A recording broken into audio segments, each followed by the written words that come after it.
சின்ன முருகைய சிங்கார முருகைய சின்ன சின்ன முருகைய சிங்கார முருகைய கொஞ்சி கொஞ்சி தமிழ் பேசும் செந்தில் வடிவேலனவ கொஞ்சி கொஞ்சி தமிழ் பேசும் செந்தில் வடிவேலனவ சின்ன சின்ன முருகைய சிங்கார முருகைய கொஞ்சி கொஞ்சி தமிழ் பேசும் செந்தில் வடிவேலனவ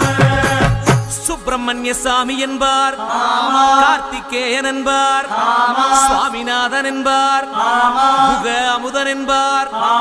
பாலசுப்பிரமணியன் என்பார், கருணாகரன் என்பார், கதிர்காம கந்தன் என்பார், கதிர்வேல சுவாமி என்பார்.